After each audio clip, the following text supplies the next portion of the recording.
Welcome to another show of Speaking with the Senator, and I'm Senator Kevin Avard. I serve here in District 12 in Nashua, New Hampshire, Hollis, Brookline, Mason, Rindge, New Ipswich, Greenville, and I think that's about it.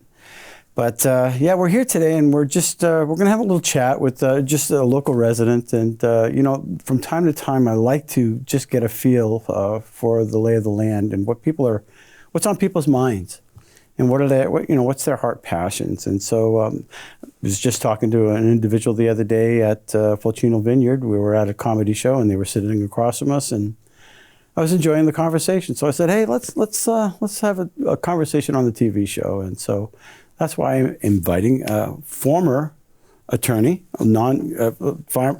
retired, absolutely, Dave Werner, yeah, from Hollis, New Hampshire. Welcome to the show. Thank you. Appreciate you coming on the show. It's a lot of fun. Yeah, so I mean, we talked about everything from the border security. That dominated a lot of our conversation, and the proper terminology: illegal aliens versus illegal immigrants or undocumented, and the conversation just went on. And I just thought it was interesting because it's not as though people aren't talking about this. Well, yeah, and thinking about it. It was a big part of my practice in California. California admits to having 2.5–3 million illegal aliens, and anybody that lives there knows that's a joke. It's more like half the population. And there's a whole history behind there. I don't know how much boring information you want, but I had a law practice there, and I had a lot of high-profile cases, one of which was I was hired by two very large farmers in the Imperial Valley. Imperial Valley is a real agricultural area. If you're eating strawberries today, it's from the Imperial Valley. And massive farms, lots of illegal aliens were their workers, where the United Farm Workers and the Teamsters wanted to unionize. So they both sued my guys along with hundreds of other people. If you were in the valley, you got sued, and I got hired to defend. So I got privilege of taking the deposition of Frank Fitzsimmons, if you remember that gentleman. He's the guy that replaced Jimmy Hoffa. Oh. And I also deposed Cesar Chavez, if you remember him, from the United Farm Workers.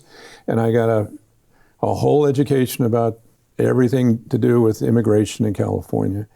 And I came to the conclusion that it really was offensive and abusive of the folks coming in from Mexico. It's portrayed as if they're coming here for a better life, which they are. But really what's going on is that big business brings them in here and keeps them almost in an indentured servant status. They come here for a job, and they're told, you can stay here, you can work here, you can raise a family here, but you can't become an American citizen, and if you try, we'll deport you. So the threat of deportation was always hanging over their heads. Some of my clients had been, they came here when they were 2, and they were like in their 70s, and they'd been an illegal alien for all those years. They had a house, kids, cars, jobs, but you got to toe the line. But if you don't do what you're told, and that includes voting for the right people, although they're illegal aliens, not supposed to vote. Yeah. The last time I voted there, I had 10 guys in front of me and 20 guys behind me, and they're all illegal aliens.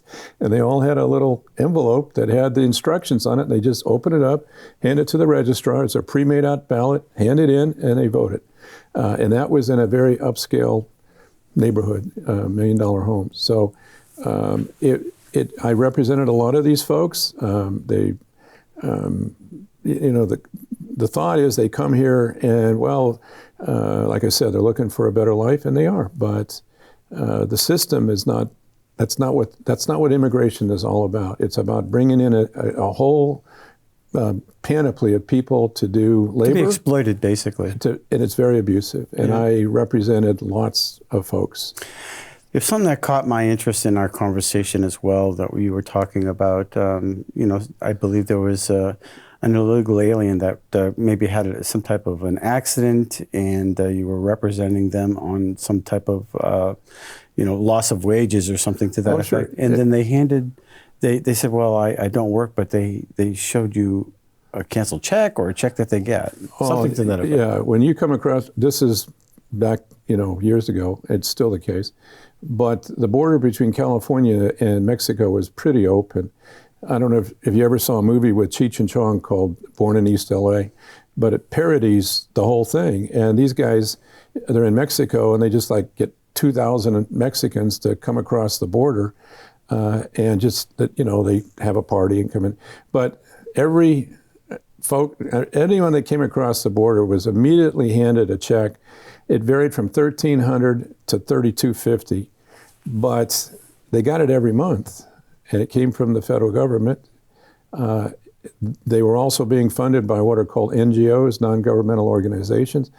These folks were coming across the border and they were making more money than most Californians. So a family of 4 got $3,500 per person. So $14,000. And guess what? It's not taxable because it's a gift from the federal government. There wasn't a single immigrant that I represented that didn't show me a check from either, I don't think it was called FEMA at the time, but it was from the federal government. And no deductions. It's pure cash. It's interesting that there's some months even now that I don't even make that. Well, okay, this is back, Wow. Gee whiz, I practiced law from 1975, so in the 80s and the 90s. How come this didn't make national news, or did it, and we just didn't hear it? Okay, that's a spiritual question. I can just tell you what I think. You see, there's an image that is put out about the illegal immigration and the like, but what you really got to look at is why are there so many people coming across the border? Why are there 10 million, 15, 20 million people come across with Biden? And, you can make up your own minds, but if you go back and look at Biden issued a document that's like a presidential executive order called the Declaration of Los Angeles. And it was roughly 2021. And he, in his little memo, documented the fact that he had followed to the T the Sustainable Development Goals of the United Nations, the United Nations Immigration Protocol from 2016, which was an Obama document. And I'll spare you all the boring things here. What they basically say is that to sustain development in the United States and around the world, migration is critical. And they said that there's something like 350 million migrants ready to move. And it's the goal of the government to make that an orderly process. Orderly. You hear that word, like Kamala Harris used that word just yesterday. We want an orderly migration. Translated, they have processing centers in Peru, in Colombia, in Venezuela, in Panama. Because if you allow all these folks to come up and just storm the border, like you saw the riot that occurred yesterday, that's disorderly. So they fly them in. Well, that's been going on for a while now, because there is an organization called Monkey Works. You see them on on YouTube, and basically they track a lot of these military planes that are going to the border, and they're bringing a lot of these individuals to the major cities, whether it's New York, Chicago. And I often thought to wonder, what are you doing? And it came to mind that it wasn't but very recently that the Democrats wanted to get rid of the Electoral College. And there was this major push, let's get rid of the Electoral College. Well, that failed. And why would you get rid of the Electoral College? Because then that would make California, New York, and a couple of the other cities the major influences of it'd be a uniparty at that point. Not that it might not be now. However, but so that didn't work. So what do? Well, you usher in tens of millions, basically, of illegal immigrants. They don't have to get the vaccines. They don't have to, no security check, no background check, blah, blah, blah. They're brought in, and then the census is taken. Right. And every Democrat voted against removing illegal aliens from the census, so that the census basically ups the ante, so it allows the blue states to get more representation. Right. David, am I wrong to say that this is the true insurrection? Is that too much of a... It's a coordinated, this is a master plan type of development. This has been in the works since 1992. And if you go and look at the UN's documents on immigration, and It's called replacement migration. They want to bring these folks to the United States to replace Americans. And they try to make it out like, oh no, they're just coming here for a better life. And again, they are. But the real thing is, they want a class of workers that don't know the Constitution, don't know the first, second, third, any amendments, and got this foot on the back of their neck that says, if you do anything we don't like, we can deport you. For example, Tyson's Foods. I just heard this. Yeah, they're closing plants all over the United States to get rid of Americans. 45,000. And they're going to start a plant in New York and hire 45, I thought it was 42, but it's in the 40s, illegal. I rounded off. Aliens. Now, God bless the illegal aliens, but the master plan is to do that very thing. And the thing is, I listened or read an article recently where one of your colleagues in the Senate started chastising people for calling them illegal aliens. And that kind of sent a little what that tells me is that the invasion's coming here. Yeah. The invasion's coming because, we kind of talked about this, but illegal alien is not a pejorative term of derision or anything. It's in the federal code. If you go to Title VIII, you'll see all of the laws on immigration. And they define an alien as somebody who is a citizen of another country but present in the United States. And then they delineate all the different categories, resident alien, H-1B, H-2B, all the different categories. And essentially the theme is that if the United States government gives you permission to be here, then you are an alien in those categories. But all the other groups are not here with the permission of the United States government, so they're called illegal aliens. But Biden issued an executive order in 2021 in which he said, we got to change the narrative. Instead, they're newcomers. They're not illegal aliens, they're newcomers. They tried to pass HB, I think it's 1117, in which the government directed that all reference to alien as a word be deleted from the federal codes. Well, if you go to Title VIII, that's like 20,000 times they use the word alien because it refers to a person who's here in the United States, so that'll be done through rulemaking? Pardon me? That'll be done through rulemaking? No, it's a statute that they tried to pass that Congress rejected, but if they had passed it, they'd have to go back and delete it. And see, what the wave of propaganda that precedes the invasion, they want us to believe that what they're doing is a good thing, bringing all of these folks in here, so that you just look the other way when you know that they're taking your job.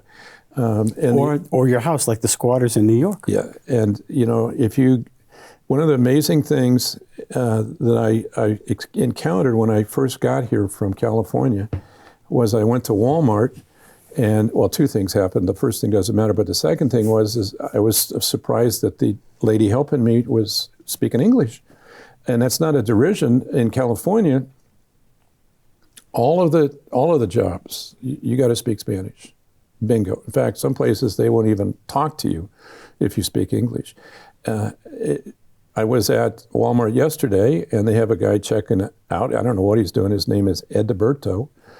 He told me he got here 2 weeks ago from the Dominican Republic.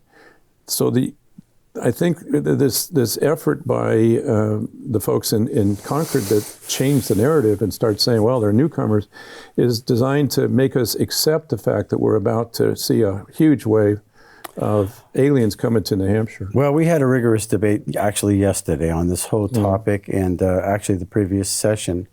And, I was chided in the beginning because I called them illegal aliens. And I referenced the Oxford Dictionary, said that's their proper name. I didn't know the legal ones that you mentioned. Sure. But again, what we're trying to make sure is that New Hampshire does not allow sanctuary cities. And so that had a very rigorous debate. It passed the Senate, party lines. But, we were all talking about, what's happening down in Massachusetts right now where, Roxbury, instead of those people being shipped to Martha's Vineyard, they're being shipped to areas that are already struggling, the depressed areas. And so now they need to house them now, and that they're using up schools, they're using up hotels. So we're debating all this stuff, and I heard dreamers, Yeah. I heard newcomers, I heard illegal immigrants, Right. and after that, I'm thinking, well, nobody seems to have the courage to call them illegal aliens. Yeah. And in a debate, I just said, I don't mean any disrespect, Senator, but the illegal aliens, if they decide that they're not happy in Massachusetts, and I believe there's $40 million a month to house these people in Massachusetts. Yeah. If they decide, well, there's greener pastures up in New Hampshire, are you okay with that? Oh. And oh my gosh, Yeah. the kickback. Yeah. Oh well, it's about, and they try to change the narrative. Well, we're all for immigration, and whether you're black or white, and then they try to make this racial thing. Yeah. That's not the issue. The issue is they're here illegally. They're going to take our resources, and it's as though you're. Can I add something to that? Yes, but you're pounding your head against the wall, try to tell them, what are you doing to our state? Because you're going to put us in jeopardy. But what you just described is something I lived through in California constantly. They need to convince the public to be on the defensive. They want you to feel like, oh, I'm a racist if I assert this. Right. That is a tactic that goes back to forever. I mean, this is nothing new under the sun. But the real issue, there's a bunch of real issues, but I had a passion in California. I saw indentured slavery. Yeah. You bring these folks here, they come across the border, and I think my son told you, they owe the cartels, a fee. They got to come here and work that fee off. So the money's got to go back to Mexico or British Honduras or El Salvador. And they never pay it off. They never pay it off. Then they got to pay the folks that are housing them here. The kids come across, they have these little bands around them that tell the NGOs in the United States, oh, this is owned by the Sinaloa cartel, this 6-year-old child that's drugged coming across the border. And see, the folks that are attacking you for saying they're illegal aliens, they're the tip of the spear to create this whole indentured servant class to come in and take over the jobs, the houses, and the economy of the United States. So I guess I got so angry, if you will, that I saw what was happening to these folks. And a man who was 75 years of age that should be proud, he was afraid of his shadow. He was afraid he was going to get deported and his family's going to get deported. And I said, they can't deport your daughters and your sons. They were born here. He didn't know that. And he kissed my ring finger, he said, because he learned that his daughters and his son couldn't be deported. They exist in a state of fear. And yet they try to portray the fact that they're doing such a good thing benefiting these immigrants. They're not. They're benefiting the big corporations. That are shipping in. Yeah. There's sex trafficking, there's drug trafficking, there's arms. Can I ask you? And even worse, there's Walmart, and you go through the litany of all these, Amazon, etc. They're all. Monkey Works had a show where he showed where they were taking these folks. Yep. And guess what? Every place the plane landed was one of these Amazon warehouses. Speaking of which, I think I mentioned maybe on another show, Representative Greg Hill was coming from Arizona from a conference, he and his wife. And they got on the plane taxis away from the gate, taxis over to a warehouse. The door opens up. Yeah. 75 people, cell phone, $2,500 in their pocket, and a suitcase. And I'm kind of scratching my head because I'm thinking to myself, Greg, where did you come up with the $2,500? How would you possibly know that? Yeah. He said when they landed in Logan, everybody departed from the plane, Greg has these state plates. And so he's walking over to his vehicle, and a flight attendant saw that he was getting into the vehicle. She rushes up to him, kind of beats her chest saying, hey, listen, are you a state representative? Are you a legislator? And she says, I just got to get something off my chest. These illegal, I don't know. You're afraid to say it. No, I'm happy to say illegal aliens. Well, I don't know if she said illegal aliens. It's a legal status. She said that these people are coming over on a regular basis, and there seems to be nothing I can do about it. Huh. And that's with the money, and that's how he came up with the $2,500. But I'm really suspect of the media why they're not talking about this. It's because it's a part of this overall program that they all buy into.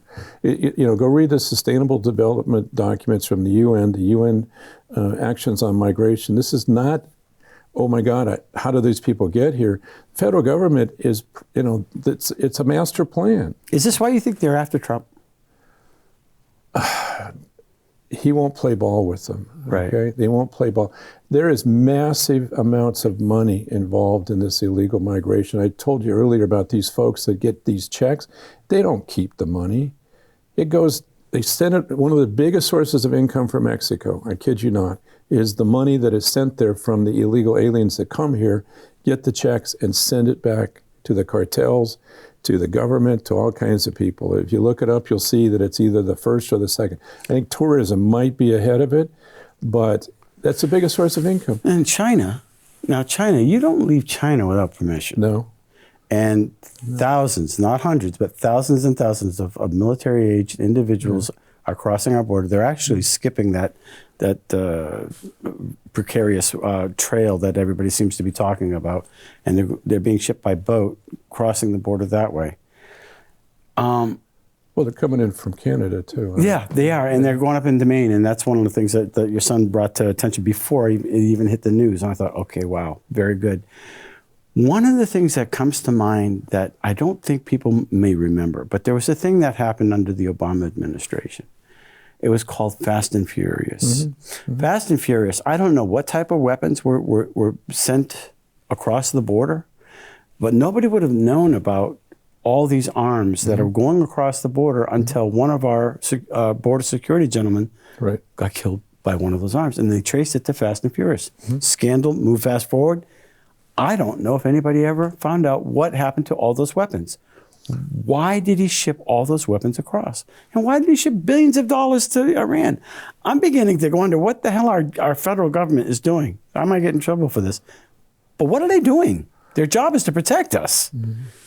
Well, again, they're following, it's funny because they'll tell you exactly what they're doing. If you go read these documents that I mentioned, it lays out, step by step exactly what they're doing. It tells just about everything you want to know. So it's hard to summarize them all. They're lengthy documents, but the bottom line is they have a different view of the world than you and I seem to have. Mm. We have a view that, I'm old. I grew up in America. I'm an American. I'm proud of it. I love the Constitution. I love the court system. I love my freedoms. They want to do away with all that because their vision is of a global presence. After World War I, a lot of folks said, well, we don't want another world war. And then after World War II, yeah, we really don't want another world war. So let's get together and form one world order. And that's where it kind of began. The United Nations started off as a place to share ideas, et cetera, but it's been elevated. And now this whole program is to create this world without borders. Yeah, exactly right. A global governance run by technocrats. And it's both sides. I hear, you get who's the guy who looks like Darth Vader's boss? I can answer anything you want, but I can't answer that. Oh my gosh! Anyway, Darth Vader's boss. Well, that guy. Yeah, he looks like. Yeah. That guy's actually a great actor. Yeah. Well, anyway, I know you mean. There's a gentleman out there. He gets all their and he's basically a communist socialist. But American for Prosperity is another one. They're for open borders. I find that rather interesting. I hear you. But again, there's two tents. Yeah. There's the one you and I want to live in, and then there's the globalists. And it's not Democrat-Republican. Right. It's who believes in this global order. And one of the biggest group that believes in all that is BlackRock and Vanguard and State Street. Right. And major corporations, and they have an agenda, and they're just ramming it through. When you said Trump, they've sped up their program because they woke up one day and says, "Uh-oh, Trump might win." So if he gets in, because all these programs, a lot of this stuff was shut down by Trump. He pulled us out of the Paris Accord. Yes. He did all kinds of things to shut this. Iran. And he said, the illegal immigrants are stopping. They're moving at lightning speed, and if you think Biden is the president, I think you're kind of silly. There's most of the advisors came out of BlackRock and Vanguard and State Street, and they all focused on it, and they don't hide it. They're not afraid to tell you. You just listen to their talk, and they will tell you this is what our. For example, Xi Jinping came to San Francisco. Yeah, I don't know if I said his with name Apple right. and Xi Jinping. They had a little meeting, and they gave him a standing ovation. And it was, all the big shots in the world, all the billionaires. Yep. Now, you and I couldn't get in unless we were, a waiter or something. But they all applauded the guy, and they said, he's our hero. The Chinese model is what we want. Well, and you know who else said that? Trudeau. Yeah, Trudeau exactly said that. Right. You can look it up. So if people wanted to learn more about what we're talking about, that's why I thought our conversation was interesting. And this went like really quick. But where can they look for stuff like information to validate what you're talking about? I'm big on ignoring opinion pieces and looking at the hardcore documents. And so I've gone and read, the Sustainable Development documents, the UN documents on migration from 2016, the LA Declaration. These are all documents issued by our government, our Biden, Obama, et cetera. And they tell you right in it. So if you really want to get to the core of it, there's also, just to add to that, they have a separate piece. It's, I forget the title, it's UN Sustainable Development, Immigration, where it's like 200 pages of their immigration proposal. And you read it? Yeah. Yeah. I remember you mentioning that. You read a 1,000-page something or other. That's what you do. The stuff that I'm trying to summarize here in a heartbeat is probably 20,000 pages. But I'm kind of a nerd like that. I love to do that. But I look at the original documents. I don't need somebody to tell me or give me an opinion as to what's going on, because who are you? You got a bias going. I want to see what they're actually saying. If you go read these things, right? A lot of people think we're abnormal or we're conspiracy theorists or we're making stuff up. It's very difficult to believe once you're showing it to them directly. The stuff that they're telling you about in the very documents that they published. Well, I really appreciate you coming on the show and spending some time today. And maybe I'd love to have you back on, maybe with your sons. I know that they're doing some great work with some border security as well. Yeah, my sons are crazy. Yeah, I love them. In a good way. Yeah, former Marine and... They're both Marines. Four Marines. But yeah, in fact, I got 4 Marines in my house. Brittany, my oldest son's wife, my oldest son, Michael, his fiancée, I hope she's his fiancée, she's a Marine. So what do we say, hurrah? I'm not allowed to because I'm not a Marine. Oh, wow. My son's Army and my daughter was Army. Well, you still can't say it. I'm sorry. They'll come in here. They'll hurt us. They'll hurt us. Anyway, thanks for coming on the show. I hope No, you're good. And by the way, ladies and gentlemen, thank you. If you want to come on the show and talk about an issue that maybe you're privy to, maybe you spend time studying on, you want to just share something with the public, this is for you. So hopefully I'm trying to make myself available to the whole public, and you don't even have to agree with me on anything. You can come in and talk on the show on any topic you'd like. So with that, if you're watching the show and you like it, please hit subscribe and share, because that's how we get the message out. So until next week, thanks for watching Speaking with the Senator.